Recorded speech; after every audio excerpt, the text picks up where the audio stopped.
Hello, everyone. Welcome back to another episode of Financial Confidence with Abby.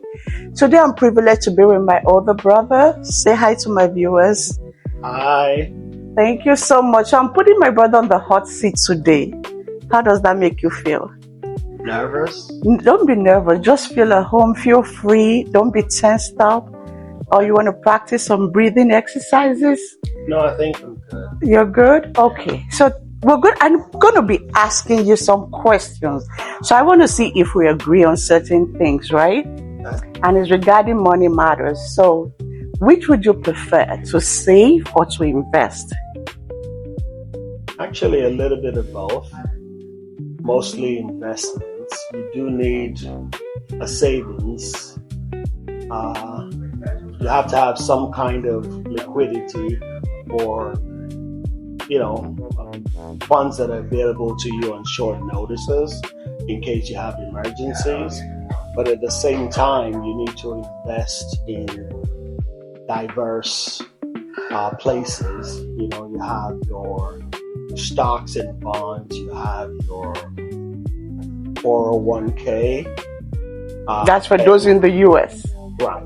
Okay. For work, you have real estate, which is one of the biggest areas that I think you can't go wrong as far as real estate finances. So I guess diversification, like I said, a little bit of everything goes a long way. Thank you so much. I appreciate that. And I love the fact that you took it from not putting all your eggs in one basket because you don't know which one will bring increase. So I agree with you 100% on that. My next question, which would you prefer, to buy or to rent a house? Definitely to buy. And why did you say that? There are lots of advantages to buying a property or buying real estate, especially if it's a place where you're going to be residing. First of all, you're building equity. That is an advantage to renting, because with renting, you're basically paying somebody else's mortgage. Correct. So when you buy, you're investing in yourself and your family, something that you're eventually going to own, or even if you do decide to sell, like I said, it could be a very good investment. Also, here in the U.S., there are lots of advantages to owning property. You can borrow against it, equity-wise, the tax benefits, and also most of the interests that are paid on your loan if you don't purchase the property outright are tax deductible. When you rent, basically you're just, like I said earlier, you're paying somebody else's mortgage, and at the end of the day, you leave the property with nothing. So definitely purchase would be my advice. All right. So you feel that with having to purchase, you can't go wrong, rather than helping someone else to pay their mortgage. Absolutely. Thank you so much. So this question I'm going to be asking you, the next question, is a bit controversial, right? Okay. So I want to ask you, what is your position for married couple? Would you say having a joint account, or would you say having separate account? What is your take on that? Actually, both. From my personal experience, my wife and I have a joint account, and we also have personal accounts. So I think definitely there's no one size fits all, but for the most part, it's about having an understanding prior to opening the joint account, what it's going to be for, what the purpose of the joint account, and having access to the funds. So yes, you can have both. You can do both and still be successful at it. So we personally have both joint and personal. Thank you so much. But what do you think if couple having joint account and one person is prudent and the other person is not? and this is beginning to like cause misunderstanding. What is your take on this?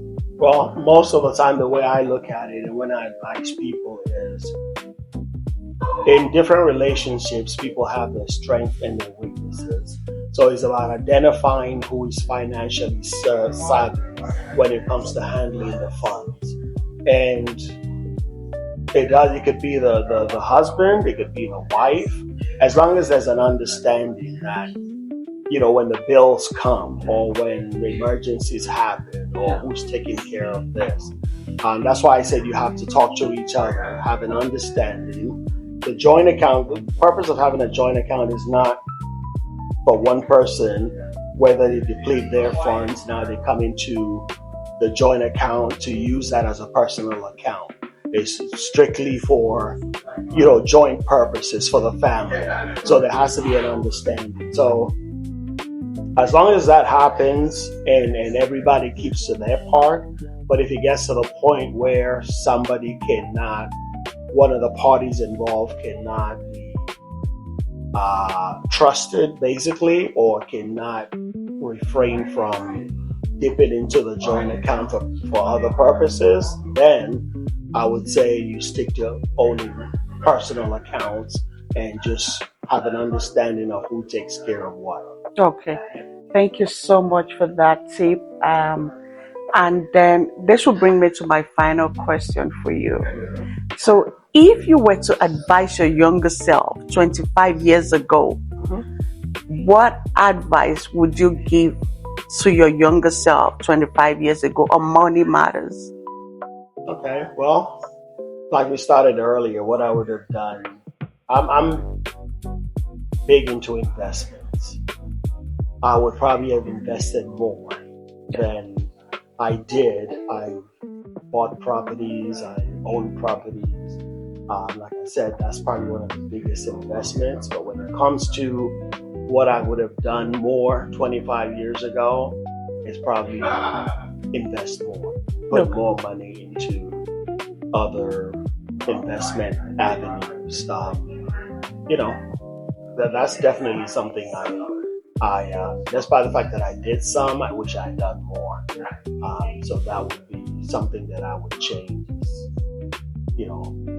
do or grow more investments as opposed to what I did. That's awesome. So the more, the merrier, right? Absolutely. I agree. I said that was going to be my last question, but another thing came to my mind right now. Okay. So which would you rather prefer? To buy a house for your children, or would you rather leave money for them that they can fall back on and hold on to for the future?